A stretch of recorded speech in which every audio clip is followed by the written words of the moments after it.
I'm Ayla with National News. This week, Hurricane Marina hit one of our territories, Puerto Rico. The hurricane was a Category 4 storm that took place Wednesday morning and left the island with much damages and calls for rescues. There are 14 people dead. The 155-mile-per-hour winds hit homes to 3.3 million people, and 40% of the population was left without power, food, and water. Some in Puerto Rico could be left without power for months. The wind's intensity level increased from 65 miles per hour to 155 miles per hour within 30 hours. With Puerto Rico's flooded regions, the government must rebuild homes and help thousands of residents to shelter. Hello, I'm Frankie, and this week around the world, a 7.1 magnitude earthquake whammies Mexico and its capital. The death toll is up to 225 currently. Sadly, this includes 21 children from age 7 to 13 and 5 adults that were in an elementary school. However, firefighters, police, soldiers, and volunteers are working hard to clear the rubble. They have found several signs of life under the debris. 11 children and 1 teacher have already been rescued from the demolished building. The situation is still developing, but the destruction is widespread and making it difficult for the rescue efforts. Many different countries are sending help. The U.S. is deploying search and rescue teams, according to the White House. Israel is also sending 70 soldiers, including engineers and specialists, to help.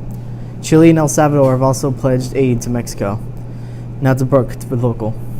Today in local news, the Lancaster City food scene was ranked in the top 9 up-and-coming food cities in America by Thrillist.com. Lancaster City was picked because of its unique food fed by Amish farms, among other culinary offerings.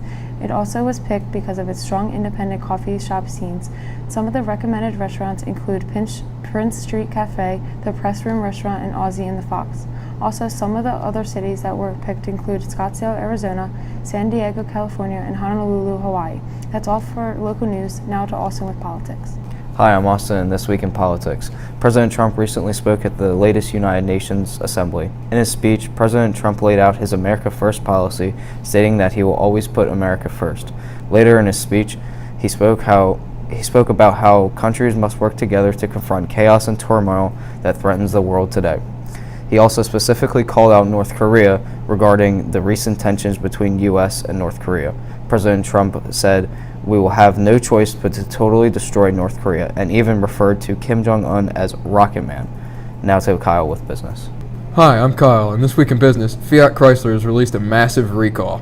This newest recall has affected all Ram 2500 and 3500 series pickups and chassis from the year 2013 to 2017.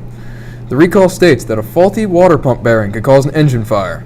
As of this broadcast, no injuries have been reported, but there are suspicions that they could. Owners of the aforementioned vehicles will be notified, and the recall will be fixed for free. That's all for this week's business news. Now to Colin with sports. Hi, I'm Colin, and this week in sports, the Cleveland Indians lost their incredible 22-game win streak to the Kansas City Royals. Their record beat the 2002 Athletics for the AL record, and they passed such teams as the 1947 Yankees and the 1935 Cubs. The record this season is 94-57. When they lost their streak to the Royals 4-3, the fans gave them a standing ovation. Now to Jalen with entertainment. This week's news and entertainment involves the 69th Annual Emmys Award Ceremony. These awards go out to TV shows that stand out and have standout performances. This year's Emmys host was Stephen Colbert. A few of the Emmy winners include Alex Baldwin for his portrayal of Donald Trump on Saturday Night Live. Another notable winner includes Donald Glover in his lead role in the comedy series Atlanta. Lastly, Netflix won 20 Emmys. That's it for this week's news.